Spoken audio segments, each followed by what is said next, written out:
안녕하세요. 우리 동네 영어 란입니다. 오늘도 여러분들과 함께 실전에서 유용하게 사용할 수 있는 여러 표현들을 다양한 예문들 속에서 같이 공부해 보겠습니다. 라이언이 먼저 화면에 총 3개의 문장을 준비했습니다. 우선 각각의 문장들을 생동감 있게 먼저 읽어 드릴게요. 자, 우선 첫 번째 문장. 그 상품은 늘 잘 팔려요. 자, 그다음 두 번째 문장. 그 상품은 요즘 온라인에서 불티나게 팔리고 있습니다. 자, 그 다음 세 번째 문장. 오늘 그 빵이 다 팔리고 없습니다. 자, 앞에 있는 3개의 문장을 여러분이 지금 직접 회화로 한번 연결해 보십시오.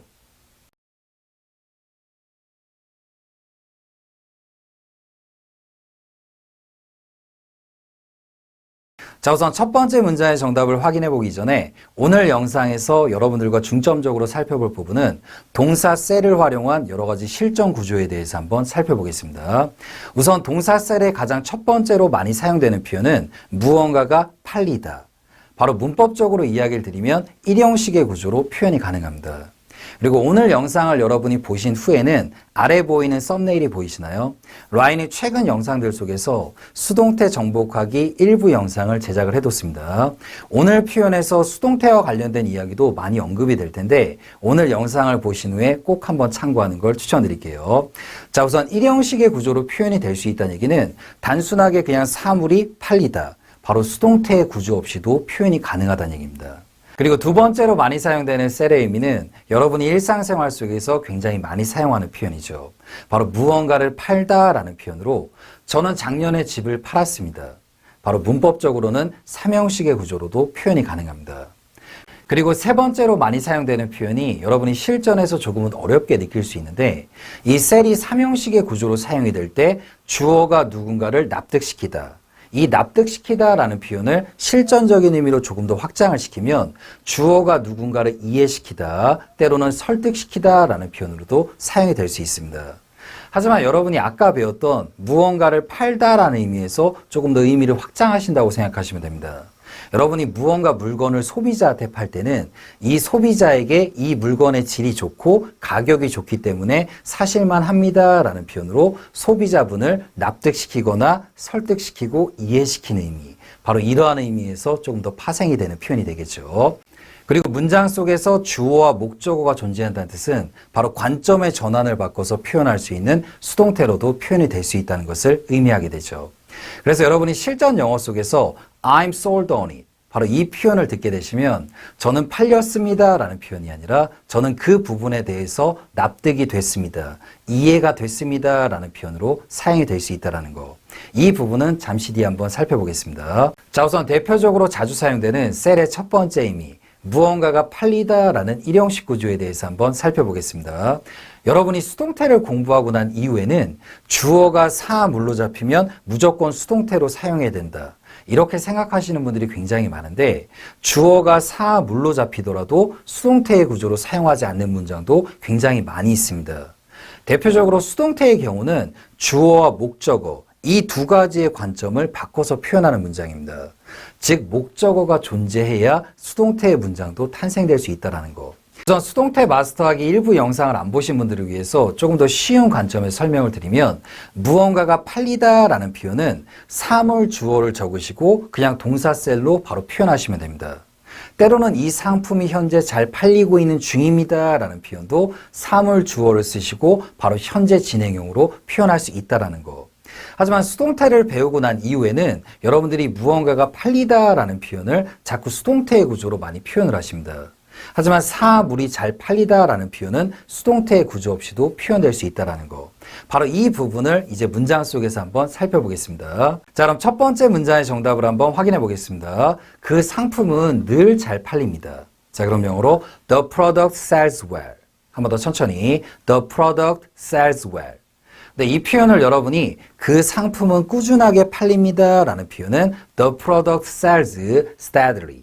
바로 steadily 라는 표현으로 무언가 안정적으로 꾸준하게 라는 표현으로도 바꿔서 표현이 가능하다는 거. 그리고 여러분이 실전적인 감각으로 이 문장을 조금 더 공부하고 싶으시면 영어를 공부하기보다 한글을 조금 더 확장하는 걸 추천드리겠습니다. 우리나라 사람들은 물건이 잘 팔리다라는 표현을 잘 나가요. 때로는 시장 반응이 좋습니다. 고객들의 반응이 좋습니다. 바로 이런 식의 표현으로도 많이 표현을 하게 되니까요. 그럼 이 문장의 부정문으로 그 상품은 늘 잘 팔리지 않아요. 자, 그럼 영어로 The product didn't sell well. 바로 이런 식의 표현으로도 사용이 가능한 거. 즉 주어가 사물이지만 수동태의 구조 없이도 표현이 가능합니다. 그리고 수동태 영상을 보셨던 분들은 셀은 3형식의 구조 이외에도 이렇게 1형식의 구조, 즉 목적어를 지니지 않는 표현으로도 사용이 될 수 있다는 거. 이 부분을 꼭 잘 체크해 두시고요. 자, 이제 두 번째 문장의 정답을 한번 확인해 보겠습니다. 그 상품은 요즘 온라인에서 불티나게 팔리고 있습니다. 즉 팔리고 있는 중입니다 라는 표현이 되겠죠. The product is selling like a hotcake online these days. 한 번 더 천천히. The product is selling like a hotcake online these days. 자, 우선 이 문장에서 여러분이 살펴볼 첫 번째 포인트는 아까도 이야기를 드렸지만 사물이 팔리고 있는 중입니다 라는 표현은 굳이 수동태의 표현을 사용하지 않고 이렇게 능동의 형태로 사용할 수 있다는 거. 그 다음 불티나게 팔리다 라는 표현은 like a hotcake.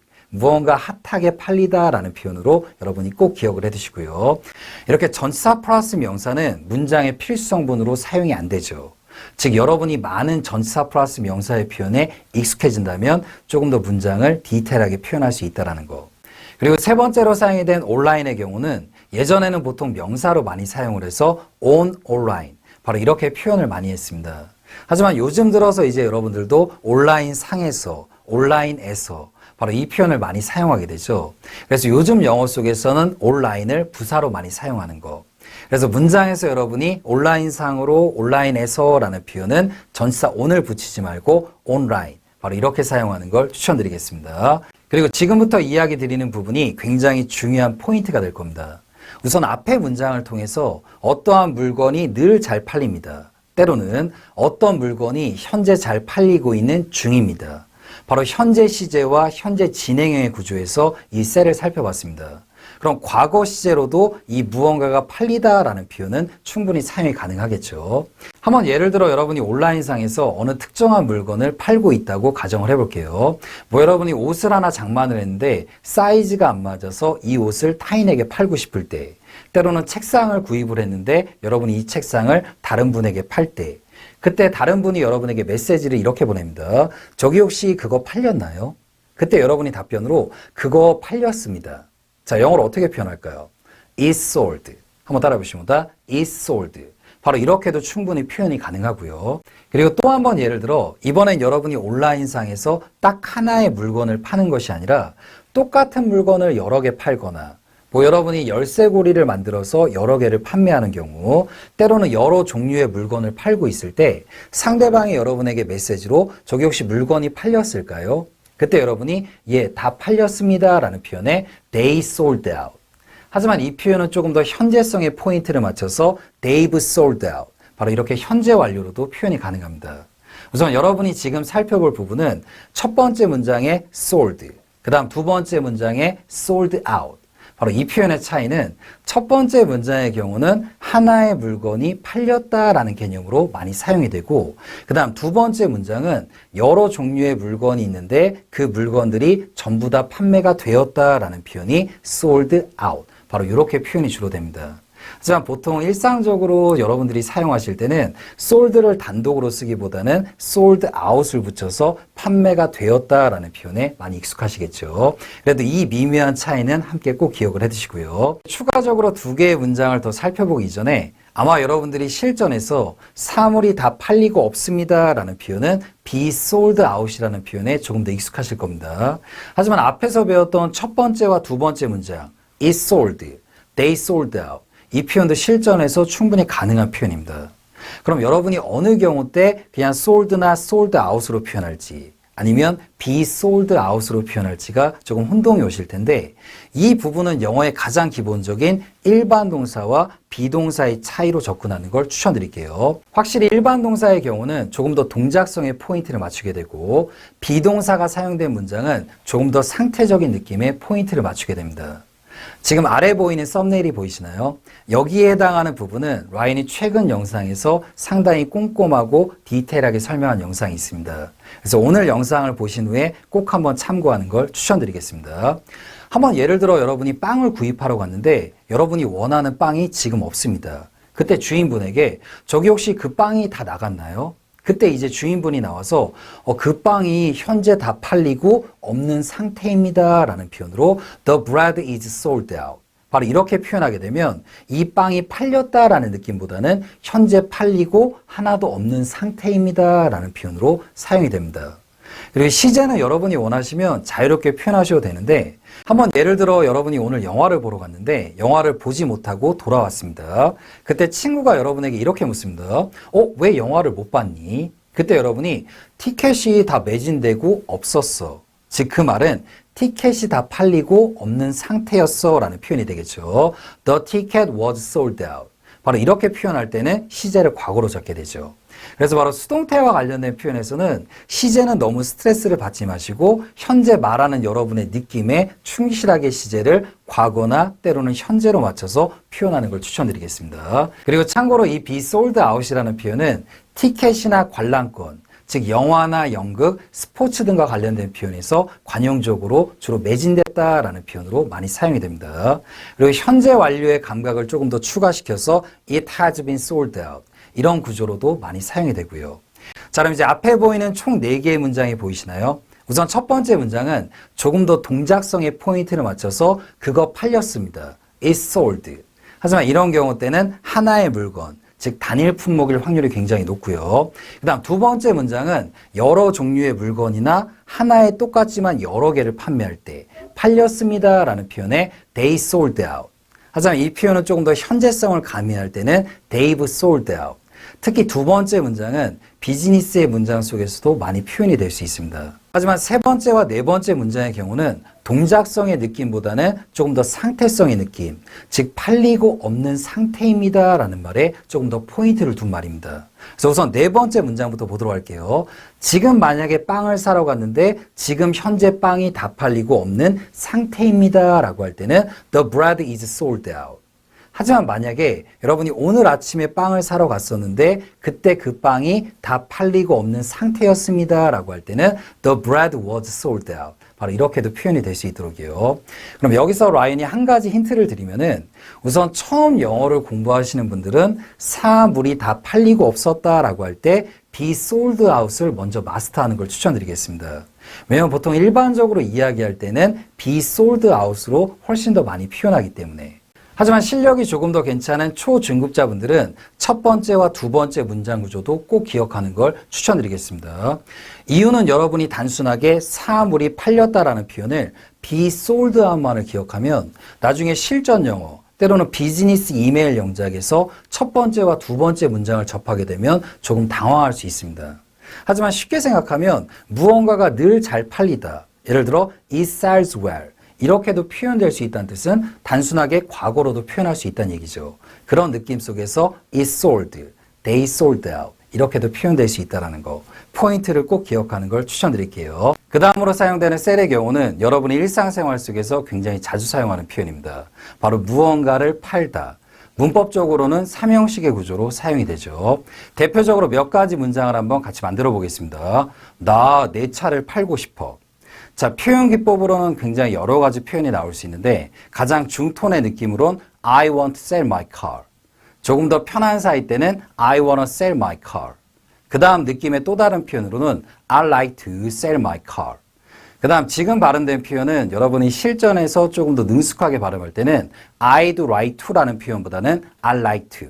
지금 적어준 표현으로 조금 더 연습을 해두시고요. 뭐뭐하고 싶다와 관련된 여러 가지 표현들은 라인이 또 다른 영상에서 디테일하게 다뤄드리겠습니다. 그 다음 또 다른 문장으로 시제를 과거로 표현해서 어제 내 차를 팔았어. 자, 영어로 어떻게 표현하죠? I sold my car yesterday. 바로 이렇게 여러분이 보통 셀의 경우는 주어에 해당하는 부분이 무언가를 팔다라는 표현으로 많이 익숙하게 사용이 됩니다. 바로 이 문장이 문법적으로는 삼형식의 구조인 거. 그리고 지금부터가 굉장히 중요한 부분이 될 텐데 셀의 경우는 단순하게 무엇을 팔다라는 의미 이외에도 무언가 아이디어나 계획 등을 상대방에게 납득시키다, 이해시키다, 설득시키다 라는 표현으로도 주로 사용이 됩니다. 대표적으로 앞에 있는 문장을 한번 살펴보도록 하겠습니다. They sold me on this project. 자, 이 표현을 여러분이 실전에서 셀을 단순하게 무엇을 팔다라는 표현으로만 기억을 하시면 그들이 나를 팔았다. 보통 이렇게 이해를 많이 하시게 되죠. 하지만 이 문장에서 사용이 된 셀의 경우는 상대방을 무언가 납득시키다, 이해시키다 라는 표현입니다. 그래서 they sold me. 그들은 저를 납득시켰습니다. 이해시켰습니다. 무언가에 관해서 on this project. 그리고 참고로 이 문장에서 about을 사용하지 않고 on을 사용하는 이유는 여러분이 보통 일반적으로 무엇에 관해서 그럼 전치사 about을 많이 떠올리실 겁니다. 보통 about의 경우는 전반적인 것들에 대한 이해를 시키다라는 표현입니다.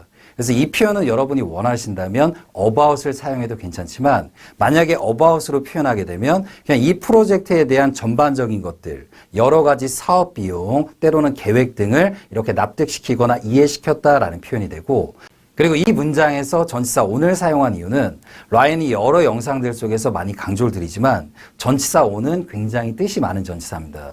하지만 대표적으로 세 가지의 의미는 여러분이 꼭 기억을 해두셔야 돼요. 바로 첫 번째 의미는 무언가의 위에, 그 다음 두 번째의 느낌은 바로 무언가 특정성의 느낌으로 사용이 됩니다. 그래서 1년에 한 번 있는 날 앞에 전치사 on을 주로 많이 표현하게 되죠. 바로 이 문장에서 전치사 on을 표현한 이유는 여러 가지 프로젝트들 중에서 이 특정한 프로젝트에 관해서 바로 이 특정한 무언가에 관한 느낌을 잡기 위해서 바로 전치사 on을 사용했다라는 거. 그 다음 세 번째 전치사 on의 느낌은 무언가 진행의 느낌으로 표현이 됩니다. 저 다이어트 중입니다. 자, 그럼 영어로 I'm on a diet. 바로 이 문장에서 전치사 on이 진행의 느낌을 잡아줄 수 있다는 거. 그래서 이 문장에 사용이 된 전치사 on의 포인트도 잘 기억을 해두시고요. 그리고 방금 전 문장을 다시 한번 살펴보면 They sold me. 이렇게 주어하고 목적어가 존재하는 문장은 두 개의 관점을 바꿔서 생각할 수 있는 수동태로도 표현이 가능합니다. 바로 주어 부분을 I의 포인트로 맞춰서 I was sold on this project by them. 바로 이렇게 표현하는 경우 때는 저는 그 프로젝트에 대해서 납득이 됐습니다. 이해가 됐습니다. 라는 표현으로도 사용이 될 수 있다는 거. 지금 이 문장을 보시고 저는 판매가 되었습니다. 라는 표현으로 해석하지 않도록 꼭 주의를 해두시고요. 그리고 전치사 플러스 명사는 문장의 필수성분이 아니기 때문에 뒤에 있는 by them의 경우는 생략할 수 있다는 거. 그래서 지금 앞에서 배웠던 표현을 여러분이 실전에서 사용할 수 있는 감각을 기르는 것이 굉장히 중요합니다. 여러분이 실전에서 납득이 되네요. 이해가 됩니다. 자, 그럼 영어로 I'm sold. 그 다음 추가적으로 그 부분에 대해서는 저도 납득이 되네요. 때로는 그것에 대해서 저도 이해가 되네요. 자, 그럼 영어로 I'm sold on it. 그리고 비동사가 들어간 문장의 부정문은 비동사 뒤에 not을 붙이면 된다고 했죠. 저는 납득이 안 되네요. 자, 그럼 영어로 I'm not sold. 그 다음 무언가 특정성을 넣어서 그 부분에 대해서는 저는 납득이 안 되네요. 자, 그럼 영어로 I'm not sold on it. 바로 이렇게 표현되도록. 그래서 여러분이 I'm sold라는 표현을 저는 판매됐습니다 라는 표현으로 기억하지 않도록 꼭 주의를 해두시고요. 그리고 지금부터 이야기 드리는 부분은 조금 초중급자 레벨의 분들을 위해서 라인이 번외적으로 추가하는 내용이 될 겁니다. be sold by. 우선 셀의 경우는 1형식의 구조도 사용이 될 수 있고 3형식의 구조도 사용이 되죠. 그럼 3형식으로도 쓸 수 있다는 얘기는 수동의 구조로도 표현이 될 수 있다는 뜻입니다. 하지만 아까도 이야기를 드렸지만 무언가 주어가 사물이 팔리다라는 표현은 수동태의 구조보다는 능동의 형태로 많이 표현을 하죠. 하지만 예외적으로 어떤 물건 등이 특정 단위로 팔리다라고 할 때는 be sold by로도 표현이 될 수 있다는 거. 그리고 마지막 문장의 경우가 여러분이 실전에서 접하시게 되면 조금 혼동이 올 수 있는데 우선 그 책은 YBM에 의해서 꾸준하게 팔립니다. 자, 정답을 천천히 읽어볼게요. The book is sold steadily by YBM. 하지만 이 문장은 여러분이 앞에서 배웠던 관점으로 생각하시면 The book sells steadily 이렇게도 표현이 될 수 있죠. 하지만 첫 번째 수동태의 구조로 사용되는 표현은 이 책의 내용이 좋아서 잘 팔린다라는 의미보다는 뒤에 있는 by YBM, 즉 이 YBM이라는 출판사나 유통사를 통해서 이 책이 잘 팔리게 된다라는 미묘한 의미를 지니게 됩니다. 한번 예를 들어 국내에서도 이런 경우가 있죠. 한 편의 영화가 제작이 됐을 때 좋은 배급사를 만나게 되면 스크린수를 꽤 많이 확보할 수 있는 것처럼 즉 영화가 조금은 재미가 없더라도 좋은 배급사를 만나서 많은 스크린 수를 확보한 경우, 그럴 때가 첫 번째 문장의 의미로 조금 더 어울리게 됩니다. 즉 이 책의 내용이 조금 좋다라는 표현보다는 이 책을 출판하는 유통사들이 굉장히 좋기 때문에 잘 팔린다라는 미묘한 의미로 사용되는 표현. 하지만 아래에 있는 표현의 경우는 말 그대로 이 책의 내용이 좋고 많은 사람들이 좋아하기 때문에 팔립니다라는 표현으로요. 그래서 일상적으로 책이 잘 팔리다라는 표현은 아래에 있는 두 번째 문장으로 훨씬 더 많이 표현을 하게 됩니다. 하지만 예외적으로 아까 이야기 드렸던 것처럼 어떤 특정한 것이나 어떤 출판사 등에 의해서 이 책이 잘 팔리다라는 표현은 미묘한 첫 번째 표현도 등장할 수 있다는 거. 우선 셀의 경우는 목적어를 지닐 수 있는 구조도 탄생이 되죠. 즉 목적어를 지닌다는 얘기는 수동태의 구조는 어떻게든 만들 수 있기 때문이죠. 하지만 주로 아래에 있는 문장을 표현한다는 거. 이 부분은 센스 있게 기억하는 걸 추천드리겠습니다. 여러분들이 실전에서 동사구로 공부하실 때는 두 가지의 관점을 잘 기억하셔야 되는데, 첫 번째로 실전 회화 속에서 동사구를 익힐 때는 단독 문장보다는 상대방과 이야기를 주고받는 상황을 가정하면서 동사구를 익히는 것을 추천드리겠습니다. 그 다음 두 번째의 경우는 글이나 독해, 때로는 영작 속에서 동사구를 익힐 때는 앞뒤 문장의 문맥을 파악해가면서 이 동사구를 익히는 것이 굉장히 중요합니다. 그래서 이 부분을 잘 파악하시면서 오늘 영상을 참고하는 걸 추천드리겠습니다. 첫 번째로 여러분들과 살펴보게 될 테이크 아웃의 의미는 누군가를 데리고 나가다, 즉 누군가를 데리고 좋은 곳으로 가다라는 표현으로 대접하다라는 표현으로 사용이 될 수 있습니다. 그래서 아마 공부하셨던 분들 중에 take someone out, 아마 이 표현력으로 기억하시는 분들도 많이 있을 겁니다. 그리고 참고로 someone 자리에 somebody를 넣어서 표현할 때는 someone보다는 조금 더 편한 톤으로 사용이 됩니다. 그래서 요즘 누군가 만나고 있습니다 라는 표현의 중토는 I'm seeing someone. 하지만 이 표현을 조금 더 편한 사이 때 이야기할 때는 I'm seeing somebody. 그래서 여러분들이 흔히 누군가와 썸을 타고 있다라는 표현으로도 사용할 수 있게 되죠. 자, 그럼 이 표현을 활용해서 실전적인 문장 속에서 take out을 한번 같이 연습해 보도록 할게요. 여러분의 친구가 여러분에게 이렇게 이야기합니다. 요즘 따라 기분이 되게 우울해. 왠지 영화도 보고 싶고. 그때 여러분이 친구에게 그럼 내가 다음 주에 너한테 영화 보여줄게. 자, 이 표현을 천천히 직역을 하면 내가 다음 주에 너를 데리고 나가서 영화를 보여줄게 라는 표현이 되겠죠. 자, 문장을 한번 같이 읽어보도록 하겠습니다. I'll take you out to see a movie next week. 바로 이렇게도 표현이 되고요. 하지만 이 표현력에 꼭 뒤에 to 동사를 연결하는 것이 아니라 여러분이 만약에 한 단어의 명사로 표현하고 싶을 때, 즉 아래에 있는 문장처럼 내가 다음 주에 너한테 저녁 사줄게. 자, 이 표현은 I'll take you out for dinner next week. 바로 이렇게도 표현이 될 수 있습니다. 지금 사용된 표현력의 감각은 여러분들이 무언가 준비됐다라고 할 때 I'm ready to 동사, 때로는 명사를 붙일 때는 I'm ready for 명사로 사용되는 것과 동일한 감각이 되겠죠. 두 번째로 사용이 되는 take out의 의미는 무언가 물건이나 짐 등을 꺼내다 라는 뜻으로 많이 사용이 됩니다. 무언가를 취하거나 가지는 느낌의 take, 바깥과 외부를 뜻하는 부사 out을 붙여서 바로 이러한 의미로 표현이 되죠. 제 가방 좀 꺼내주실 수 있을까요? 자, 그럼 영어로 Could you take out my bag? 그 다음 또 다른 표현으로 수업 시간에 휴대폰을 꺼내지 마십시오. Don't take out your phone during the class. 바로 이렇게도 표현이 될 수 있습니다. 세 번째로 사용이 되는 take out의 의미는 쓰레기를 내놓거나 버리다 라는 뜻으로 사용이 될 수 있습니다. 하지만 이 경우 때는 또 다른 표현으로 put out, 즉 쓰레기를 바깥에 놓고 오다. 때로는 또 많이 사용되는 표현이 throw away. 바로 이 표현으로도 대체가 가능합니다.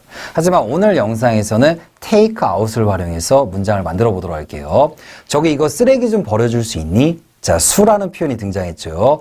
Can you take out the trash? Can you take out the trash? 바로 이렇게도 표현이 가능하고요. 그리고 두 번째 문장으로 여러분이 친구에게 외출할 때 이거 쓰레기 좀 버려줘. Please take out some garbage when you go out. 바로 이렇게도 표현이 될 수 있습니다. 그럼 여기서 잠시 영어로 쓰레기를 표현하는 부분을 간략하게 한번 살펴보겠습니다. 보통 미국식 영어에서 쓰레기를 언급할 때 많이 사용되는 표현이 trash하고 garbage. 그 다음 영국식 영어에서는 보통 쓰레기를 rubbish라는 단어로 많이 표현하게 됩니다. 자, 그럼 여기서 미국식 영어에서 많이 표현이 되는 trash하고 garbage에 대해서 한번 살펴보겠습니다. garbage의 경우는 보통 물기가 있는 쓰레기, 쉽게 음식물 쓰레기라고 기억하는 것을 추천드리겠습니다. 그 다음 트래쉬의 경우는 보통 이제 물기가 없는 쓰레기, 즉 음식물 쓰레기를 제외한 종이와 관련된 표현에서 보통 트래쉬를 많이 사용하게 됩니다. 하지만 여러분이 실전에서 이 두 단어를 사용하실 때는 물기가 있느냐 없느냐 이 부분으로 너무 꼼꼼하게 따지지 마시고 실전에서는 이 두 개의 단어를 편하게 많이 혼용해서 사용을 합니다.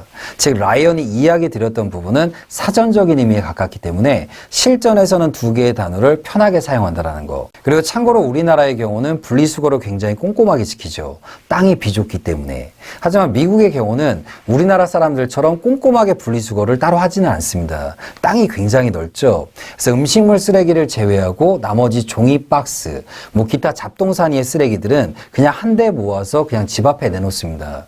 그래서 여러분들이 한국에 놀러 온 원어민 친구에게 때로는 분리수거에 관한 부분은 간략하게 설명해 주는 경우도 필요합니다. 하지만 여러분들이 너무 원어민 친구들에게 캔은 이렇게 구겨서 버리고 참치캔 같은 경우는 이렇게 물기를 닦고 세제로 싹 닦은 다음에 버려야 돼. 너무 이렇게까지 하시면 조금 많이 혼동스러워 할 수 있다는 것은 기억해 두시고요. 자, 이제 네 번째로 많이 사용이 되는 테이크아웃의 의미는 점이나 이빨, 때로는 실밥이나 물건 등을 빼다라는 뜻으로 많이 사용될 수 있습니다. 한번 예를 들어 여러분이 마트에서 물건을 구입한 후에 계산대에서 저기 죄송한데 이 물건은 좀 빼줄 수 있을까요? Excuse me, can you take this one out please? 바로 이렇게도 표현이 될 수 있죠. 그리고 점이나 이빨 등을 뽑다라는 표현에서는 여러분이 중통과 조금 격식체로 표현할 때는 remove, 하지만 조금 더 편한 톤으로 이야기할 때는 get rid of를 사용해서도 충분히 표현할 수 있습니다. 라이언이 영상 초반에 동사고를 공부할 때는 상황과 문맥을 파악하면서 공부하는 것이 중요하다고 했습니다. 오늘 첫 번째로 배웠던 표현을 기억하실까요? take 사람 out, 바로 누군가를 어디로 데려가다 라는 표현으로 사용이 됐죠. 하지만 지금 배웠던 take 사람 out의 경우는 어느 장소나 어느 조직 속에서 누군가를 빼다 라는 표현으로 사용이 됐습니다. 그래서 여러분이 단순하게 하나의 문장 속에서 take 사람 out만으로 이 표현이 어떤 뜻인지는 파악하기가 힘들 수 있습니다. 그럴 때는 서로가 이야기 중인 상황과 뉘앙스, 때로는 문장에 추가적으로 연결되는 부분을 보면서 이 의미를 파악해야 된다는 거. 이 부분은 꼭 잘 기억을 해두시고요. 그리고 여기서 추가적으로 테이크아웃이 무언가를 뽑거나 빼다라는 뜻으로 사용이 될 때 유사한 동사구의 표현으로 pull out이라는 표현이 있습니다. pull out의 경우도 무언가를 끄집거나 무언가를 당겨서 빼다라는 뜻으로 사용이 될 수 있습니다. 대표적으로 여러분의 부모님의 흰머리를 뽑아드리다, 때로는 이 못 좀 뽑아줄 수 있니? 라는 표현에서 Can you pull out this nail? 바로 이렇게도 사용이 될 수 있죠. take out이 무언가를 확 뽑는 느낌이라면 pull out은 무언가를 살짝 당겨서 뽑는 의미가 조금 더 추가될 수 있습니다. 하지만 pull out이라는 동사구의 경우도 단순하게 무언가를 끄집어내거나 뽑다라는 뜻 이외에도 여러 의미로 사용될 수 있다는 거, 그 부분은 참고해 두시고요. 자, 이제 다섯 번째로 공부해볼 테이크아웃의 의미는 돈을 찾거나 인출하다, 때로는 뽑다라는 뜻으로 사용이 될 수 있습니다. 쉽게 우리나라 말로 돈을 뽑다라고 할 때는 방금 전의 감각을 그대로 적용해도 괜찮죠. 자, 앞에 있는 문장을 한번 살펴보겠습니다. If you don't have any cash, I'll take out some cash. 너 만약에 현금이 없다면은 내가 현금을 찾아올게 라는 표현이 됩니다. 그래서 무언가 이렇게 돈을 찾다라는 표현에서 take out의 감각도 기억을 해두시고요. 자, 이제 여섯 번째로 살펴볼 테이크아웃의 의미는 보험 등에 들다, 가입하다, 때로는 대출을 받다라는 뜻으로 사용이 될 수 있습니다. 물론 여러분이 편한 회화를 주고받을 때는 동사 get으로 이 표현을 대체할 수 있고요. 자, 실전적인 문장 속에서 한번 살펴보겠습니다. 나 지난주에 차 뽑았어. 자, 그럼 영어로 I bought a car last week. 그때 친구가 묻습니다. 자동차 보험은 가입했니? 자, 그럼 영어로 Did you take a car insurance? 바로 이렇게도 표현이 되고요. 하지만 여러분이 상대방에게 현재 자동차 보험에 가입이 된 상태입니까? 라고 물을 때는 Do you have car insurance? 이렇게 바로 Do you have를 활용해서 문장에서 표현하셔야 됩니다. 그 다음 대출하다라는 표현은 여러분이 일상생활 속에서 많이 사용하진 않겠지만 예를 들어 저는 학자금 대출을 받았습니다. I took out a student loan. 그 다음 때로는 상대방에게 이 보험을 좀 가입하셨으면 좋겠습니다. 때로는 보험에 가입하신 적이 있나요? 라는 표현에서 사용이 될 수 있겠죠. 그래서 이 표현력도 잘 기억을 해두시고요. 다음으로 일곱 번째로 여러분들과 살펴볼 표현은 동사구로 사용이 되는 테이크아웃이 아니라 명사로 사용이 되는 테이크아웃에서 여러분들이 주의해야 될 점을 한번 살펴보겠습니다. 지금 앞에 보이는 것처럼 take out 사이에 하이픈을 넣거나 때로는 편하게 영작을 할 때는 이 하이픈을 빼고 두 개를 붙여서 표현이 가능합니다. 이때는 명사로 의미가 포장 음식을 주로 표현하게 됩니다. 그래서 여러분들이 무언가 포장이 가능합니까? 라고 할 때는 take out을 이때는 동사구로 표현할 수 없는 거죠. 그래서 여러분들이 실전에서 포장이 가능합니까? 라는 표현은 지금 앞에 보이는 Can I have it to go? 이 표현으로 가장 많이 표현하게 됩니다. 그리고 참고로 to go 뒤에 따로 장소를 언급하지 않는 이유는 여러분들이 음식을 포장한 뒤에 각자 집으로 갈 수도 있고 때로는 친구 집, 때로는 여행 중이라면 숙소로 갈 수 있겠죠. 그래서 장소적인 부분은 뒤에 추가적으로 붙이지 않는다는 거. 그래서 여러분들이 해외여행 중에 음식점을 방문했을 때 여기서 드실 건가요? 아니면 포장을 하실 건가요? For here or to go. 아마 이런 표현들을 많이 들어본 기억이 있을 겁니다. 만약에 여기서 먹겠습니다. 즉 매장 안에서 먹겠습니다 라고 표현할 때는 for here please. 저희는 포장을 하겠습니다 라고 할 때는 to go please. 바로 이렇게 표현을 하게 되죠. 그리고 주로 음식 등을 포장하다라는 표현의 또 다른 동사로 carry out이라는 표현도 실전에서 많이 사용이 될 수 있습니다. 또한 영국식 표현에서 음식 등을 포장하다라는 표현은 take away를 활용해서 많이 표현하게 됩니다. take가 무언가를 가지는 느낌, 그리고 away가 무언가 멀어지는 느낌으로 영국에서 음식 등을 포장하다라고 할 때는 take away를 많이 사용한다라는 거. 이 부분도 잘 기억을 해두시고요.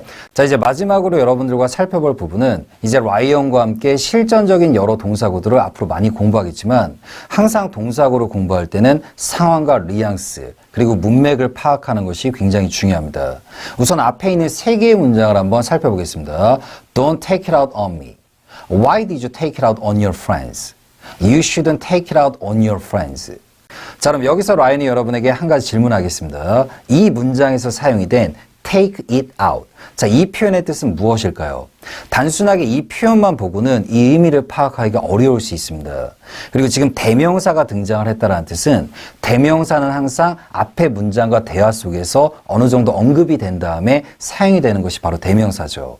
참고로 여기서 사용이 된 it을 파악하기 위해서는 앞에서 이야기 중인 상황, 때로는 문맥을 통해서 파악하셔야 되는데 take it out. 이 표현 뒤에 전치사 on을 붙이고 뒤에 사람이나 대상을 붙일 때는 이 특정한 대상이나 물건에 무언가 화를 내다, 때로는 분풀이를 하다라는 뜻으로 사용이 될 수 있습니다. 즉 여기서 사용이 된 it의 경우는 무언가 분노, 노여움, 화가 난 기분 등을 대신하는 대명사로 사용이 됐습니다.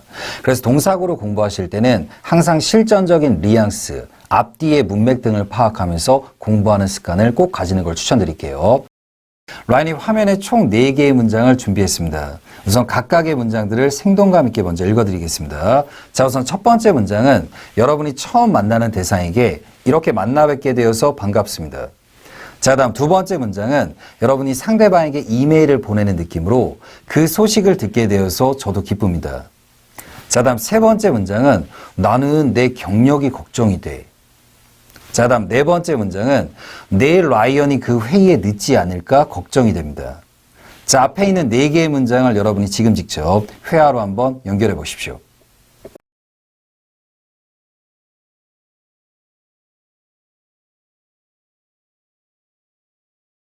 자, 우선 오늘 수업 내용을 참고하기에 앞서서 앞에 보이는 2개의 썸네일이 보이시나요? 라인이 이전 영상 속에서 영어의 세계 속에서 대시 사용되는 경우를 차근차근 정리하고 있습니다. 이번 영상은 그 시리즈의 후속편이라고 생각하시고요. 자, 그럼 첫 번째 문장의 정답부터 한번 확인해 보겠습니다. 이렇게 만나 뵙게 되어서 반갑습니다. 자, 이 경우 때 사용할 수 있는 표현은 굉장히 여러 가지겠지만 오늘은 대표적인 2가지만 한번 살펴보겠습니다. 우선 첫 번째 표현은 It's nice to meet you. 줄여서 표현할 때는 nice to meet you. 그래서 영어에서는 it is라는 부분이 굉장히 많이 생략된다고 했죠. 그 다음 만약에 주어를 I로 잡고 표현할 때는 I'm glad to meet you. 이 표현도 역시 줄여서 glad to meet you. 하지만 이렇게 사용하실 때는 처음 보는 대상, 즉 여러분이 평상시 때 자주 보지 못했던 대상에게 사용되는 표현이고 여러분들이 늘 평상시 때 자주 만나던 대상에게 인사를 건넬 때는 nice to see you. 바로 see를 사용하셔야 됩니다. 그래서 라인이 모든 영상 속에서 늘 강조를 드리지만 meet 다음에 대상이 오는 경우는 처음 만나는 대상, 때로는 조금 격식체 있는 느낌으로 많이 사용이 되고요. see 다음에 대상을 넣을 때는 이제 처음 만난 대상이 아닌 조금 편한 사이가 됐을 때 많이 표현한다는 거. 자, 다음으로 두 번째 문장의 정답을 한번 확인해 보겠습니다. I'm glad to hear the news. 때로는 I'm happy to hear the news. 우선 두 표현 모두 가능한데 여러분이 문장의 도입부에서 I'm glad 이렇게 시작을 할 때는 조금 무난한 느낌으로 기쁜 감정을 표현할 때, 하지만 아래에 있는 문장처럼 I'm happy 이 표현을 사용할 때는 굉장히 기쁜 표현을 나타낼 때 주로 사용이 됩니다. 참고로 두 표현 모두 비즈니스 표현에서 사용이 가능합니다. 하지만 무난한 톤으로 이야기할 때는 첫 번째 문장을 조금 더 많이 활용한다는 거 체크해 두시고요. 자, 세 번째 문장의 정답도 한번 확인해 보겠습니다. 나는 내 경력이 걱정이 돼. I'm worried about my career. 참고로 여러분들이 경력이라고 표현하는 단어는 우리나라 표현에서는 career, 사문절로 되지만 영어로 표현하실 때는 career. 앞에 커에 힘을 주면서 뒤에 리어를 붙여서 이음절로 발음하셔야 됩니다. career. 그 다음 이 표현의 경우는 I'm worried about, 굉장히 익숙하신 표현이죠. 바로 비동사를 사용해서 현재 무언가 걱정되는 상태를 조금 더 표현하게 됩니다. worry라는 단어는 일반 동사로도 사용이 될 수 있지만 I worry about 이렇게 표현할 때는 무언가 늘 걱정하는 것들, 저희 부모님은 저를 항상 걱정하세요. 바로 이런 표현들처럼요. 자, 네 번째 문장의 정답도 한번 확인해 보겠습니다. 나 라이언이 그 회의에 늦을까 봐 걱정이 돼. I'm worried that Ryan might be late for the meeting. 참고로 세 번째 문장의 경우는 I'm worried about을 사용했지만 네 번째 문장의 경우는 지금 대절을 활용해서 추가적인 내용을 연결했죠. 바로 여기서 사용이 된 대절을 오늘 수업 시간에 본격적으로 한번 살펴보도록 하겠습니다. 자, 오늘 여러분들과 살펴보게 될 부분은 영어에서 감정을 나타내는 형용사, 때로는 확신을 나타내는 형용사 뒤에 독특하게 사용이 될 수 있는 대절에 대해서 한번 살펴보겠습니다. 우선 영어에서는 기본적인 문장에 한 단어의 명사나 때로는 동사, 또 다른 문장을 연결할 때 굉장히 다양한 원리가 존재하게 됩니다. 그리고 이 부분은 며칠 뒤에 등록이 될 기초 영어과의 코너에서 기본적인 문장을 조금 더 길게 확장할 수 있는 원리 속에서 라인이 꼼꼼하게 한 번 더 설명을 해드리겠습니다. 자, 그리고 지금부터 이야기 드리는 부분은 문법적으로 디테일하게 공부하시는 분들을 위해서 라인이 간략하게 이야기를 드리겠습니다. 라인이 위에 있는 대절에 대해 설명을 드릴 때 독특한 대절이다 라는 표현을 추가했죠. 이유는 바로 여기서 사용이 된 대절의 경우는 바라보는 시각에 따라서 명사절로 보시는 분들도 있고 부사절로 인식하는 경우도 있습니다. 지금 첫 번째 문장처럼 I'm glad of that you came here. 여기서 전치사가 예외적으로 생략됐다라고 바라보는 시각도 있습니다. 앞에 전치사가 원래 있었다면 뒤에 대절은 긴 명사절 대절이 되겠죠. 그리고 두 번째 문장의 경우처럼 I'm glad that you came here. 이렇게 감정을 나타내는 형용사 뒤에는 예외적으로 대절을 부사절처럼 사용할 수 있다라고 바라보는 시각도 있습니다.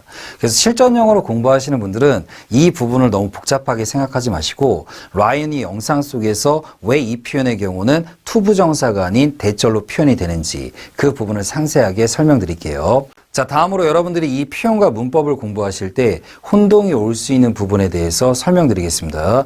라인이 화면에 총 2개의 문장을 준비했습니다. 우선 첫 번째 문장은 I'm glad that you came here. 너가 여기에 와서 나는 기뻐. 그 다음 두 번째 문장은 I'm glad because you came here. 자, 너가 여기에 왔기 때문에 나는 기뻐. 자, 우선 2개의 문장 모두 실전에 사용이 가능합니다. 그리고 여러분들이 생각해 봤을 때는 의미가 조금 더 뚜렷하고 혼동을 피할 수 있는 두 번째 문장이 조금 더 좋다라고 느끼시는 분들도 많이 있을 겁니다. 왜냐하면 대세 경우는 영어에서 굉장히 많은 용도로 사용이 될 수 있기 때문에. 하지만 실전에서는 첫 번째 문장을 더 많이 선호하게 됩니다. 그 이유에 대해서 지금부터 한번 살펴보도록 할게요. 보통 여러분들이 알고 있는 부사절 because, 뭐뭐 때문에 라는 뜻으로 많이 사용이 되죠. 이 because의 경우는 새로운 정보나 상대방이 모르는 이야기를 나타낼 때 주로 어울리는 표현입니다. 그래서 상대방이 이미 알고 있는 정보, 때로는 일반적인 모든 사람들이 알고 있는 내용을 언급할 때 여러분들이 너무 because를 많이 사용하게 되면 문장에서 조금 어색한 느낌, 그리고 무언가 자꾸 반복되는 느낌이 들 수 있는 표현이 되죠.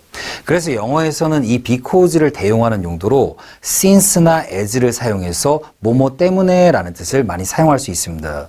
즉 상대방이 이미 알고 있는 정보를 주로 표현할 때 since나 as를 사용하게 되죠. 하지만 이 세 개의 표현들 역시 실전에서 사용이 될 때는 미묘한 차이가 발생하게 됩니다. 그 부분은 추후 영상 속에서 한번 살펴보겠습니다. 오늘 영상에서는 대세 관련된 부분에 우선 포인트를 마치겠습니다. 자, 그럼 여기서 라인이 because에 관한 설명을 드린 이유와 이렇게 감정을 나타내는 형용사 뒤에 that을 많이 사용하는 이유에 대해서 설명드리겠습니다. 보통 that 뒤에 주어 동사가 연결이 될 때는 that은 딱히 뚜렷한 뜻을 지니지 않는 경우가 많습니다. 바로 그 부분을 이용하는 경우인데 바로 지금 두 번째 문장을 잘 보시면 because를 쓰게 되면은 나는 너무 기뻐. 너가 여기 왔기 때문에. 이렇게 무언가 때문에 라는 표현을 너무 강조하게 되죠. 그리고 이 표현이 사용되는 상황을 가정해 본다면 상대방이 지금 도착해서 눈앞에 있거나 서로가 알고 있는 정보를 나타내죠. 바로 이러한 표현들 속에서 because를 사용하게 되면 지나치게 강조하면서 조금 어색한 느낌을 나타낼 수 있습니다. 그래서 바로 두 개의 문장을 연결해 주면서 딱히 뚜렷한 뜻을 지니지 않는 that을 활용하는 거죠. 그래서 지금 위에 보이는 첫 번째 문장처럼 I'm glad you came here. 바로 두 개의 문장을 부드럽게 연결해주면서 뚜렷하면서도 너무 강한 의미를 지니지 않는 that을 선호하게 된 거죠. 자, 그리고 지금 살펴볼 내용은 여러분들이 이 표현을 공부하실 때 주의해야 될 두 가지 점에 대해서 간략하게 언급하겠습니다. 이제 투부정사를 공부하신 분들은 아마 의미상의 주어를 떠올리시는 분들이 있을 겁니다. 그래서 방금 전의 문장을 I'm glad for you to come here. 하지만 이렇게는 표현하지 않는다는 거.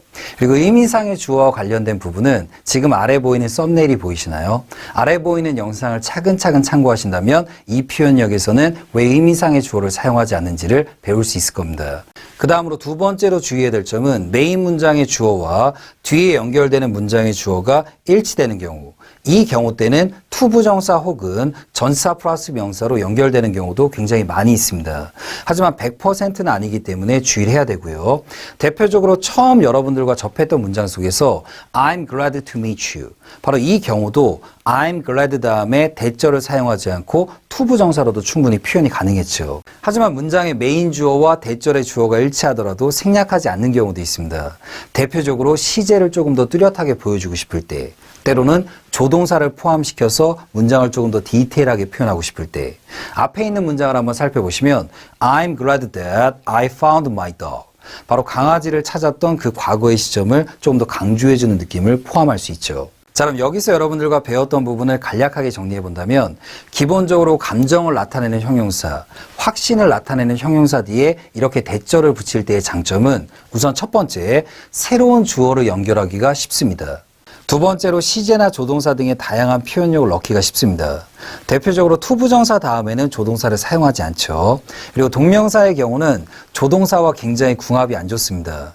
동명사의 기본적인 모양인 ing를 유지해야 되는데 조동사를 만나게 되면 동사 원형으로 바뀌기 때문에. 하지만 이 대절도 단점은 존재하는데 바로 문장을 부득이하게 길게 형성하게 되죠. 그래서 영어를 장기적으로 공부하실 때 지금 말했던 이 원리가 굉장히 중요한 원리가 됩니다. 그래서 이 부분은 잘 기억해 두시고요. 자, 지금 앞에 보이는 형용사들이 대표적으로 뒤에 that을 연결해서 문장을 조금 더 길게 표현하는 것을 선호하는 감정 형용사에 해당됩니다. 하지만 여기서 여러분들이 잊지 말고 기억해야 될 점은 이 형용사들 뒤에 무조건 대절을 붙여서 표현하는 것이 아니라 새로운 주어의 등장 혹은 조동사나 또 다른 시제를 연결해서 조금 더 길고 디테일하게 표현할 때 대절을 주로 활용하게 됩니다. 여러분들이 만약에 문장에 빠르게 동사를 연결해서 표현할 때는 투부정사를 활용할 수도 있고 한 단어의 명사만을 연결해서 간결하게 표현할 때는 전치사 플러스 명사의 원리도 이 형용사들 뒤에 연결될 수 있습니다. 이 점은 항상 기억을 해두시고요. 자, 다음으로 지금 화면에 보이는 대표적인 확신을 나타내는 형용사들도 뒤에 대절이나 투부정사, 때로는 전치사 of와 연결해서 문장의 다양한 표현력들을 연결할 수 있습니다. 자, 그럼 방금 언급했던 형용사들을 활용해서 여러분들과 실전적인 세 개의 문장을 함께 만들어 보겠습니다. 우선 첫 번째 문장은 그쪽 분께서 한국에 안전하게 도착하셔서 저희는 기쁩니다. 자, 이 표현의 힌트 단어는 glad, arrive, safely. 이 단어들을 활용해서 문장을 만들어 보시고요. 자, 그다음 두 번째 문장의 경우는 첫 번째 문장과 상당히 유사할 수 있는데 이전에 라이언과 함께 공부했던 문법을 포함시켰습니다. 그쪽 분께서 한국에 안전하게 도착하셨다는 소식을 듣게 되어서 기쁩니다. 자, 그다음 세 번째 문장의 경우는 나는 한국에 우리를 도와줄 수 있는 사람이 있다고 확신해. 자, 앞에 있는 세 개의 문장을 여러분이 지금 직접 회화로 한번 연결해 보십시오.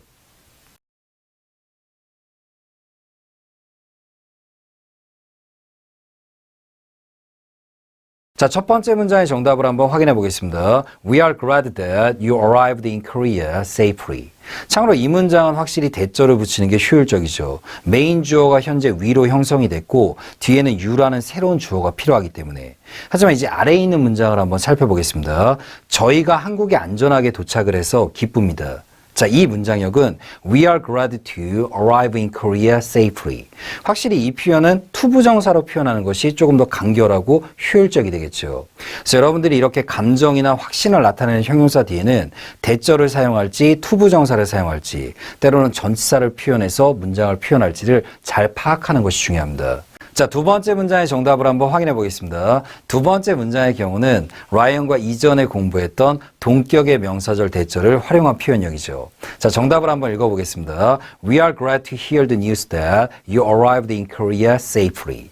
지금 뉴스 다음에 사용이 된 동격의 명사절 대절, 그리고 동격의 명사절 대절의 경우는 실전에서는 생략을 하지 않는 것이 원칙입니다. 하지만 여러분들이 편하게 회화로 주고받거나 영작으로 할 때는 생략될 수 있다는 거, 이 부분도 꼭 복습을 해두시고요. 자, 이번엔 세 번째 문장의 정답을 한번 확인해 보겠습니다. I'm sure that there's someone in Korea who can help us.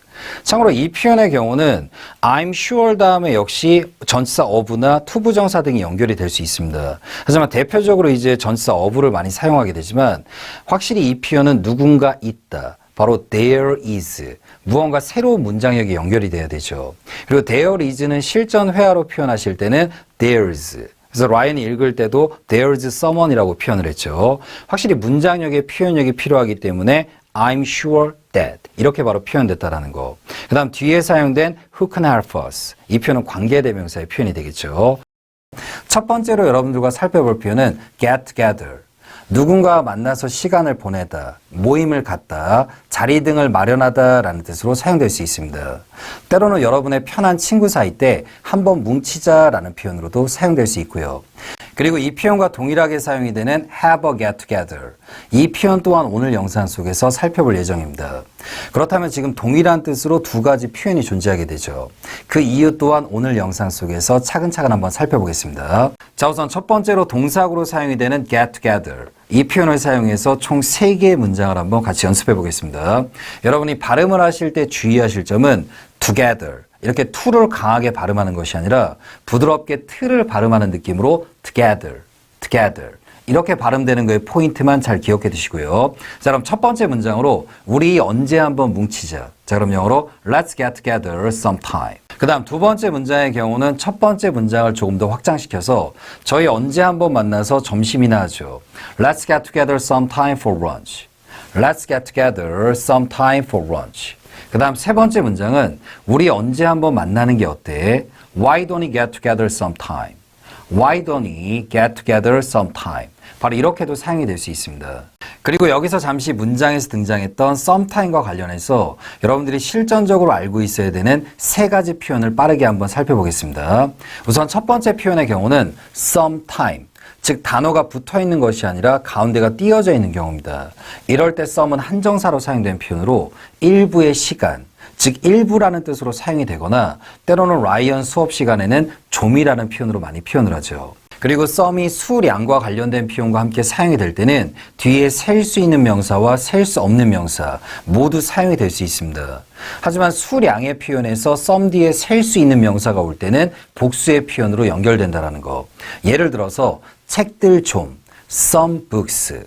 하지만 셀 수 없는 명사의 경우는 복수형이 따로 없기 때문에 커피 좀이라고 표현할 때는 some coffee. 바로 이렇게 표현되는 것도 참고해 두시고요. 그 다음 두 번째의 경우는 sometime. 바로 첫 번째 배웠던 표현과 실전적인 발음은 동일하게 표현됩니다. 하지만 지금은 단어가 바로 붙어서 표현이 됐죠. 이렇게 붙어서 표현이 되는 경우 때는 문장상에서 형용사나 때로는 부사로 사용이 될 수 있습니다. 하지만 형용사로 사용이 되는 경우 때는 주로 격식체의 표현에서 사용이 되는데 뒤에 명사를 꾸며주는 용도로 사용될 수 있습니다.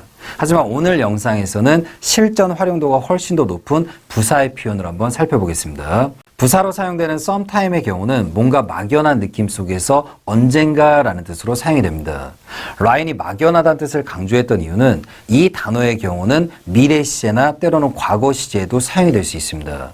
대표적으로 미래로 사용되는 느낌은 Let's get together sometime. 저희가 앞에서 살펴봤던 문장 언젠가 한번 만나죠 라는 뜻으로 사용이 됐고요. 그 다음 두 번째로 과거로 사용되는 느낌은 I saw her sometime last year. 작년 언젠가 그녀를 봤습니다. 바로 이렇게 과거의 문장 속에서 언젠가라는 뜻으로도 사용될 수 있습니다. 그래서 첫 번째 봤던 이렇게 sometime, 분할되는 표현과 이렇게 붙어서 표현되는 sometime, 의미가 다르게 표현되기 때문에 이 부분을 꼭 주의해 두시고요. 그 다음 세 번째로 여러분들에게 친숙한 표현인 sometimes, 바로 빈도부사로 횟수와 관련된 문장의 표현 속에서 때때로라는 뜻으로 사용이 됩니다. 그리고 또한 이 sometimes의 경우는 문장상에서 위치가 상당히 자유로운데 문장의 맨 앞에 사용을 해도 괜찮고 때로는 빈도부사의 기본적인 위치 비, 조, 디, 일, 앞 바로 비동사와 조동사의 뒤 일반 동사 앞에도 사용이 될 수 있습니다. 그 다음 마지막으로 여러분들이 원하신다면 문장 맨 마지막에도 위치를 시킬 수 있고요. 그래서 지금 사용된 이 빈도부사의 sometimes도 잘 파악을 해두시고요. 자, 이제 다음으로 여러분들과 살펴보게 될 표현은 have a get together. get과 together 사이에 하이픈으로 연결해서 만남, 모임, 간담회란 뜻으로 명사성의 표현으로 사용되는 표현입니다. 그럼 여기서 여러분들이 한 가지 의구심이 들 수 있는데 앞에서 배웠던 동사구의 표현 get together 이 표현이 존재하는데 따로 have a get together 이 표현이 존재하는 이유가 아마 궁금할 겁니다. 그래서 이 부분을 라이언이 두 가지 이유로 설명드리겠습니다.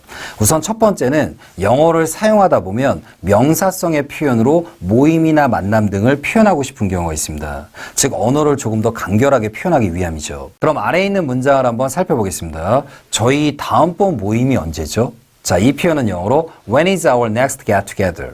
지금 이 표현의 경우는 모임이라는 명사성이 필요하고 그리고 결정적으로 앞에 저희의 모임, 바로 our이라는 소유격이 있죠. 소유격은 명사와 연관성이 있는 표현이지 동사성과는 연관성이 없습니다. 하지만 여러분들이 이 표현을 원하신다면은 저희 다음에 언제 모임을 하죠? When should we get together? 바로 이렇게 동사구를 활용해서도 표현은 가능하지만 표현법이 조금은 바뀔 수 있겠죠. 때로는 여러분들이 간단하게 공지를 보내고 싶을 때 저희 다음번 모임은 다음 주 월요일입니다. 바로 이러한 문장 속에서 동사성이 아닌 명사성의 표현이 필요하게 됩니다. 그래서 이러한 원리 속에서 have a get together 이 표현이 탄생되고요. 자, 그럼 두 번째 이유를 설명드리기 이전에 여러분들과 간단하게 문장을 한번 만들어 보겠습니다. 저희 지난주에 간단하게 모임을 가졌습니다. We had a small get together last week. 그럼 여기서 사용된 small의 경우는 형용사로 사용이 됐습니다. 형용사의 경우는 영어에서 명사만을 꾸며줄 수 있습니다. 하지만 저희가 첫 번째로 배웠던 동사구인 get together 이 표현의 경우는 형용사의 수식을 받을 수 없습니다. 동사의 경우는 부사의 수식으로 꾸며주기 때문이죠. 하지만 여러분들도 영어를 사용하시다 보면 형용사의 표현력을 굉장히 많이 사용하게 되죠. 어제 친구들과 조촐한 모임을 가졌습니다. 바로 지금처럼 조촐한 모임. 바로 이렇게 형용사의 수식을 받을 때는 바로 명사성의 표현이 필요하기 때문에 동사구가 아닌 또 다른 명사성의 표현을 영어는 만들어주게 됩니다. 그리고 이 부분은 이 영상 이후에 여러분들과 조금 더 자세하게 살펴보기 위해서 라인이 현재 영상을 제작 중입니다. 그리고 또 한 가지 이유를 여러분들과 살펴보게 되면 아래에 있는 문장을 한번 같이 만들어 보겠습니다. 저는 어젯밤에 가족들과 모임을 가졌습니다. I had a family get together last night. 바로 지금처럼 자주 사용되는 명사 앞에 또 다른 명사를 붙여서 복합명사의 원리처럼 사용할 수 있습니다. 하지만 앞에서 배웠던 동사구의 표현은 동사는 기본적으로 두 개를 붙여서 사용하지 않죠. 그래서 여러분들이 일상생활 속에서 자주 하게 되는 모임은 바로 명사성의 표현을 활용해서 have a get together 이 표현을 조금 더 자주 사용하게 됩니다. 그리고 가족을 영어로 표현할 때는 family 이렇게 표현하기보다는 family 하지만 조금 더 실전적으로 표현하실 때는 이음절로 표현해서 family 이렇게도 표현될 수 있다는 건 참고해 두시고요. 그리고 지금 이야기 드렸던 가족 모임과 함께 추가적으로 알만한 표현으로 나 오늘 저녁에 회사에서 회식이 있어. I have a company get together tonight. 바로 이렇게도 사용될 수 있다는 건 참고해 두시고요. 여러분들이 보통 실전에서 영어로 문제를 나타낼 때는 problem 이 표현을 제일 먼저 떠올리실 텐데 영어에서 문제를 나타낼 수 있는 표현들은 굉장히 많이 존재하게 됩니다. 그래서 오늘 영상에서는 실전에서 여러분들이 유용하게 사용할 수 있는 4가지 표현을 중점으로 같이 연습해 보도록 할게요. 자, 우선 첫 번째로 여러분들하고 살펴볼 단어는 바로 problem. 이 단어의 경우는 중톤의 뉘앙스로 보통 사용이 많이 됩니다. 중톤의 뉘앙스로 사용이 된다는 뜻은 여러분이 편하게 느끼는 대상과 주고받는 비격식체, 때로는 비즈니스나 전문 문서 등의 격식체의 뉘앙스로 많이 사용이 될 수 있습니다.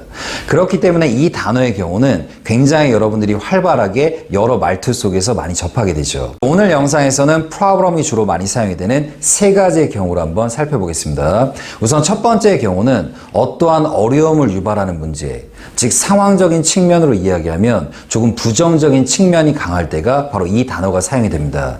그러면 한번 상황을 가정하고 problem이 이러한 뉘앙스에서 사용이 되는 문장을 여러분들과 함께 만들어 보겠습니다.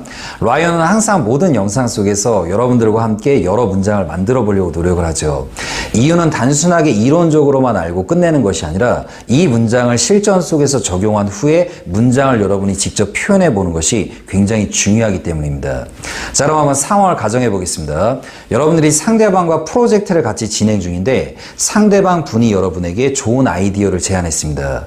하지만 여러분들이 보기에는 이 아이디어가 조금은 부정적인 측면으로 느껴지는 상황이에요. 자, 문장을 한번 만들어 보겠습니다. 우선 굉장히 좋은 아이디어인 것 같습니다. 하지만 유일한 문제점은 시간이 너무 오래 걸린다는 거죠. 자, 앞에 있는 문장을 여러분이 지금 직접 회화로 한번 연결해 보십시오.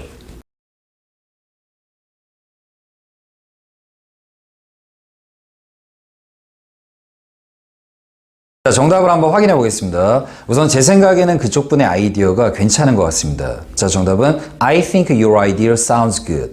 근데 여기서 중요한 부분은 your idea is great. Your idea is good. 이렇게 표현하지 않고 Your idea sounds good. 이렇게 사용한 감각이 굉장히 중요한데 우선 이 문장을 비동사로 표현하게 되면 상대방의 의견이 정말로 괜찮을 때 보통 많이 사용이 됩니다. 즉 상대방이 무언가 아이디어를 냈을 때 그 생각과 그 아이디어가 정말 좋은 것 같아 라고 표현할 때는 Your idea is great.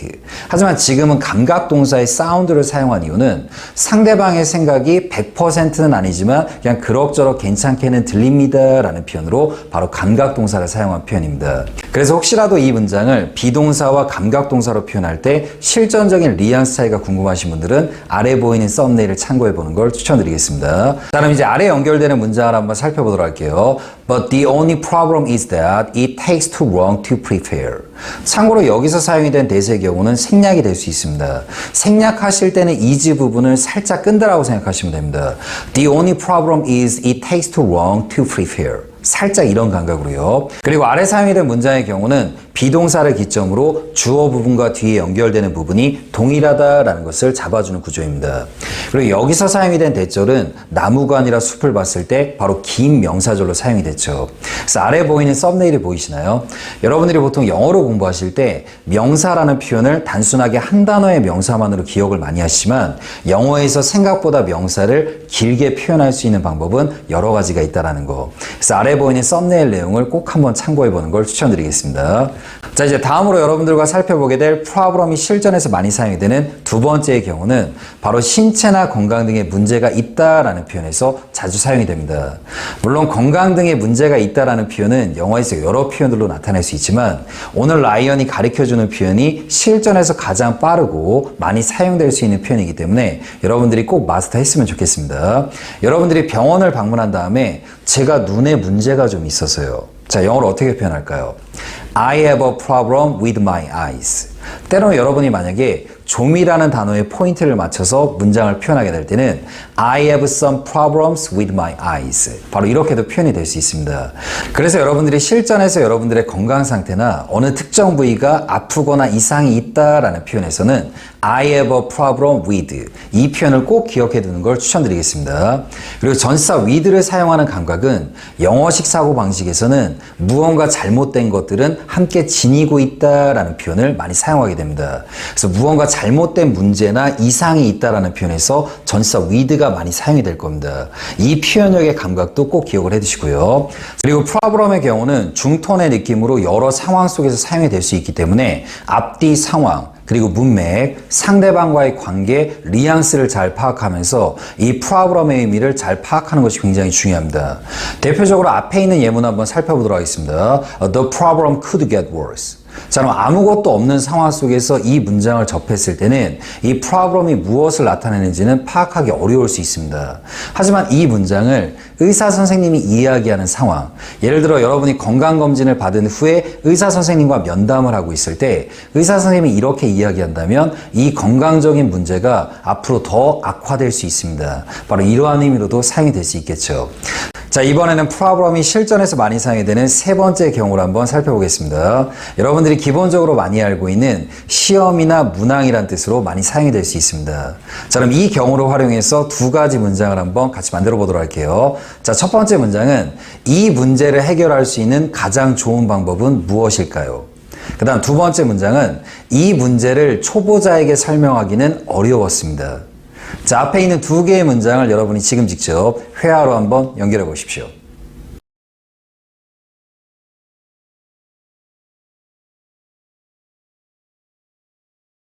자, 정답을 한번 확인해 보겠습니다. 아마 첫 번째 문장의 경우는 여러분이 실전에서 굉장히 많이 들어봤던 표현이 될 겁니다. What's the best way to solve this problem? 최상급을 활용한 표현이고요. 그 다음 두 번째 문장의 정답은 톤과 뉘앙스에 따라서 여러 정답이 가능하지만 중톤의 느낌으로 It was difficult to explain the problem to beginner. 때로는 newbies. 요즘에는 보통 beginner라는 단어를 편하게 이야기할 때 newbie라는 단어로 많이 표현하게 되죠. newbie라는 단어는 신입사원도 될 수 있고 때로는 초보자도 될 수 있고 상황에 따라서 여러 표현들로 사용될 수 있다는 거 기억해 두시고요. 자, 이제 두 번째로 여러분들이 실전에서 문제라는 뜻으로 많이 사용할 수 있는 단어는 issue라는 단어입니다. 여러분들에게도 굉장히 친숙한 단어죠. 관심이 가는 문제, 많은 사람들이 관심을 가지는 정치적이거나 경제적인 문제를 나타낼 때 보통 이 단어를 많이 사용하게 됩니다. 하지만 여러분들이 실전에 사용하실 때 그냥 issue라고 표현하시면 이 단어를 사용하게 되지만 보통 우리나라 사람들은 문제라는 뜻으로 많이 나타내죠. 사회적인 문제, 경제적인 문제. 그래서 여러분들이 보통 문제라는 뜻만 듣게 되면 problem을 많이 사용하게 되는 겁니다. 그리고 여러분들이 issue라는 단어를 공부하실 때는 쟁점이라는 의미로 기억해 두는 걸 추천드리겠습니다. 그래서 여러분들이 영작이나 회화를 표현하실 때 쟁점이라는 표현을 영어로 옮길 때 빠르게 issue라는 단어를 사용할 수 있도록이요. 그리고 정치적이나 사회적인 문제를 논할 때 problem이나 issue 이 두 개의 단어가 모두 사용이 될 수 있습니다.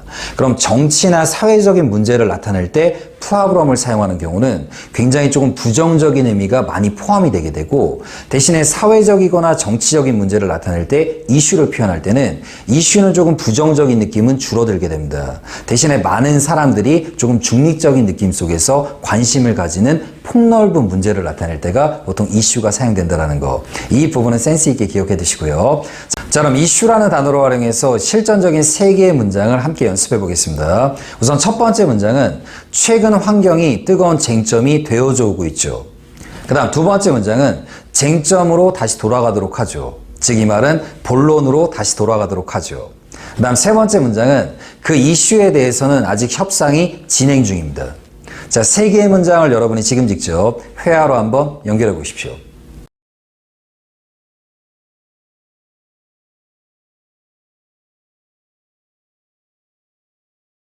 자, 첫 번째 문장의 정답을 한번 확인해 보겠습니다. 첫 번째 문장은 여러분이 접했을 때 바로 현재 완료라는 감각이 딱 머릿속에 잡혔어야 되죠. 자, 정답은 바로 The environment has become a very hot issue recently. 근데 최근에 라는 뜻은 여러분이 원하신다면 문장 선두에 사용하셔도 되고 문장 끝부분에 사용하셔도 됩니다. 발음을 하실 때는 정톤으로 발음할 때는 recently. 하지만 문장에서 조금 더 스피드 있게 발음이 될 때는 recently. 바로 이렇게 표현되는 걸로. 자, 두 번째 문장의 정답을 한번 확인해 보겠습니다. 두 번째 문장의 경우는 여러분이 실전에서 뭐뭐와 자라고 대부분 알고 있는 let's. 자, 이 표현의 경우는 let us를 줄여서 보통 let's라고 표현하게 됩니다. 그리고 let은 사역동사이기 때문에 us 뒤에 투부정사의 to를 빼고 바로 동사 원형을 붙이게 되죠. 근데 여러분들이 let us라고 분할을 하게 되면 조금 더 격식체와 정중한 느낌으로 뭐뭐를 하죠 라는 표현으로 주로 사용이 됩니다. 그래서 비즈니스 영어나 격식체 영어를 공부하시는 분들은 let's라는 표현 이외에도 let us로 분할해서 말하는 감각도 중요하게 됩니다. 그래서 바로 정답을 살펴보면 Let us come back to the point at issue. 바로 이렇게 표현하면 쟁점으로 다시 돌아가도록 하죠 라는 표현이 돼요. 하지만 편한 사이 때 뭐뭐와 자라고 말하고 싶을 때는 let'로 줄여서 표현하시면 됩니다. 자, 세 번째 문장의 정답을 한번 확인해 보겠습니다. 세 번째 문장은 정답보다 구조가 더 중요한 표현이 될 겁니다. 그 이슈는 아직도 협상이 진행 중입니다. 자, 이 표현의 경우는 The issue is under negotiation. 바로 이렇게 표현이 될 수 있습니다. 보통 비동사 다음에 전치사 플러스 명사가 영어에서는 활발하게 사용이 되는데 지금 문장은 여러분이 원하신다면 주어를 위로 잡은 다음에 we are discussing 이렇게도 표현이 가능하지만 주어 자리를 the issue로 잡고 조금 더 강렬하고 그 다음 조금 더 간결한 문장 구조로 표현을 하게 되죠. 그래서 라인이 이제 추후 영상 속에서 영상을 곧 올려드릴 텐데 영어는 이렇게 비동사 다음에 전치사 플러스 명사를 활발하게 사용하게 됩니다. 그리고 여러분들이 이러한 구조 속에 많이 익숙해질 수 있다면 복잡한 문장을 비동사의 상태적인 감각으로 조금 더 간결하게 표현할 수 있다는 거 꼭 잘 참고해 두시고요. 자, 이제 다음으로 여러분들이 실전에서 문제라는 뜻으로 많이 사용할 수 있는 단어는 matter. 바로 이 단어가 될 겁니다. 무언가 깊이 생각해보고 처리해야 되는 문제. 즉 그만큼 중요하기 때문에 여러분 스스로도 많이 생각해 봐야 하고 상대방과 이야기를 많이 주고받거나 논의를 거쳐야 하는 문제 등을 나타낼 때 많이 사용이 될 수 있는 단어죠. 자, 그럼 이 matter를 활용해서 여러분들과 함께 실전적인 문장을 한번 만들어 보도록 할게요. 여러분이 상대방에게 이렇게 전화를 걸고 있는 느낌으로요. 저희 그쪽 분과 이야기를 나눠야 할 중요한 문제가 있어서 제가 이렇게 전화를 드립니다. 자, 앞에 있는 문장을 여러분이 지금 직접 회화로 한번 연결해 보십시오.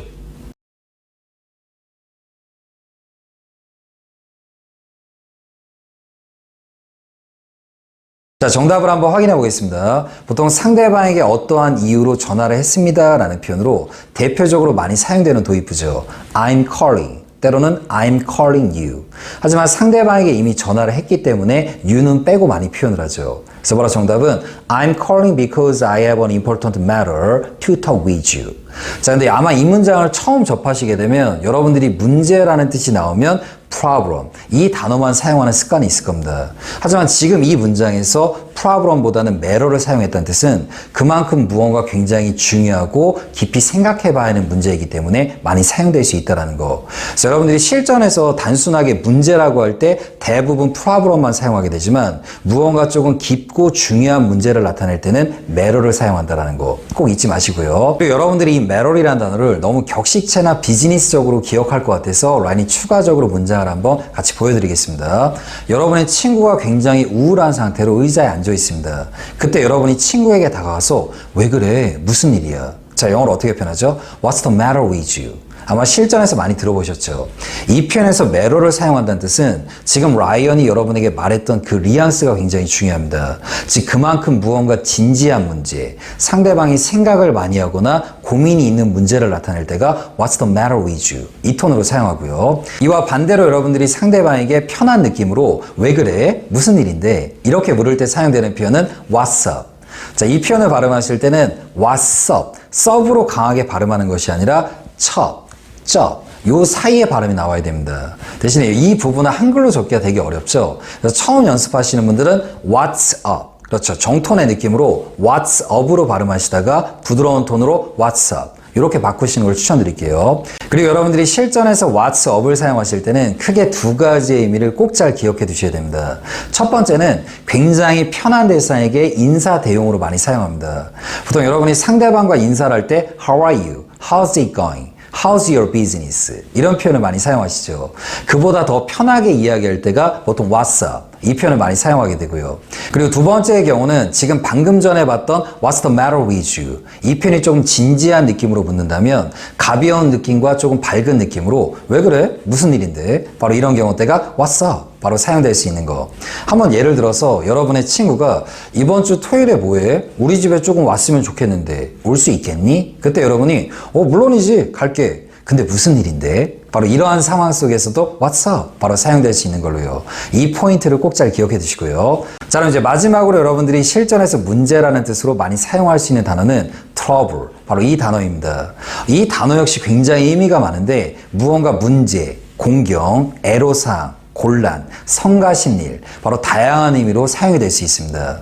우선 이 단어를 사용하실 때는 여러분들이 첫 번째로 무언가 잘 될 거라고 생각했는데 일이 잘 풀리지 않았을 때, 그래서 여러분들도 보통 이야기할 때 좀 성가신 일이 있어서, 좀 골치 아픈 일이 있어서, 즉 이렇게 말할 때는 당연히 잘 될 거라고 생각했는데 무언가 조금 일이 꼬이거나 잘 안 풀린 경우죠. 그리고 조금 더 쉬운 관점 속에서 이야기를 드리면 여러분들과 첫 번째로 배웠던 단어, 바로 problem. 이 단어의 경우는 중통과 조금 부정적인 느낌으로 많이 사용이 된다고 했죠. 바로 problem을 썼던 자리를 여러분들이 조금 더 편한 느낌으로 사용할 때 트러블로 바꿔서 표현하시면 됩니다. 그리고 추가적으로 여러분들이 기억해야 될 부분은 트러블의 경우는 주로 셀 수 없는 명사로 많이 사용이 됩니다. 하지만 몇 가지의 근심거리나 걱정거리 등을 나타낼 때는 셀 수 있는 명사로도 사용되는 경우도 있다는 거 기억해 두시고요. 자, 그럼 여러분들과 가볍게 문장을 한번 만들어 보겠습니다. 요즘에 영어 공부하는데 애 좀 먹고 있어. 자, 앞에 있는 문장을 여러분이 지금 직접 회화로 한번 연결해 보십시오.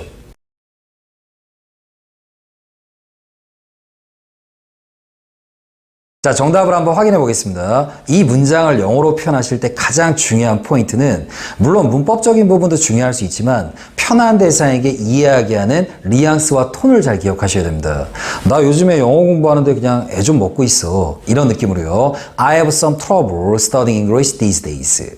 자, 이 표현의 경우는 보통 여러분들이 무언가 하는데 힘든 시간을 보내다. 혹시 들어보셨나요? I have a hard time, ing. 바로 이 표현입니다.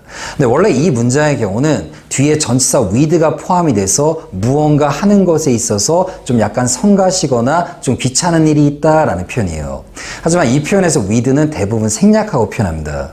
즉 여기서 전치사 with를 생략할 수 있는 것은 그만큼 실전에서 무언가 하는데 애를 먹거나 성가신 일이 있다라는 표현을 많이 사용한다는 뜻이죠. 그래서 여러분들이 공부하실 때 I have some trouble, ing. 자, 이 표현을 기억해 두시고요. 하지만 여러분이 실전에서 이 표현을 사용하실 때는 단순 패턴식으로만 공부하기에는 또 주의를 해야 될 점이 있습니다. 그럼 다음번 문장을 한번 바로 연결해 보도록 할게요. 요즘에 영어로 좀 고생을 하고 있어. 자, 방금 전 문장과의 차이점은 위의 문장의 경우는 영어로 공부하는데 애를 먹고 있어. 하지만 지금 문장은 영어로 애를 먹고 있다. 자, 정답은 I have some trouble with English these days. 즉, I have some trouble 다음에 한 단어의 명사가 올 때는 이 전치사 with를 생략하시면 안 됩니다. 왜냐하면 with를 생략하게 되면 문장 구조를 파악하기가 굉장히 어렵게 됩니다. 즉 문법적으로 이야기하면 형식이 깨지게 되는 거죠. 하지만 지금처럼 동명사의 ing가 올 때는 전치사 with를 생략하더라도 대부분 실전적인 감각에서 이 문장을 이해하게 됩니다. 그만큼 지금 문장의 표현력은 실전에서 굉장히 많이 사용된다는 얘기죠. 그리고 전치사 with가 생략되는 감각은 앞으로의 영상과 여러 표현들에서 동일하게 많이 등장을 하게 될 겁니다. 그래서 포인트로 잘 기억을 해두시고요. 그럼 마지막으로 라이언이 추가적으로 여러분에게 하나의 문장을 더 보여드리겠습니다. 여러분들이 편한 대상에게 그냥 요즘에 친구들하고 좀 문제가 있어. 그냥 친구들하고 좀 골칫거리가 있어. 자, 앞에 문장을 여러분들이 지금 직접 회화로 한번 연결해 보십시오.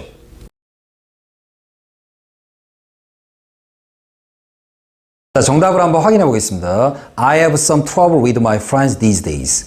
참고로 이 문장에서는 with를 생략하면 안 되죠. 무언가 동사성의 느낌이 올 때는 관용적으로 전치사 with를 생략하지만 한 단어의 명사가 올 때는 with를 생략하지 않도록 꼭 주의해 주시고요. 자, 그래서 오늘 배웠던 지금의 이 표현력도 추후 영상 속에서 자주 등장하게 될 겁니다. 자, 오늘은 여러분들과 함께 영어에서 대표적으로 문제와 관련된 4가지 표현을 같이 공부해 봤습니다. 이 이외에도 추가적인 내용들을 같이 연결하고 싶었지만 또 오늘 배웠던 영상의 내용을 먼저 확실하게 마스터해 두는 걸 추천드리겠습니다. 자, 항상 마지막 인사죠. 영어가 여러분의 즐거운 취미가 되는 그날까지 라이언도 최선을 다해서 좋은 영상을 많이 제작해 드리겠습니다. 오늘은 여기까지 할게요.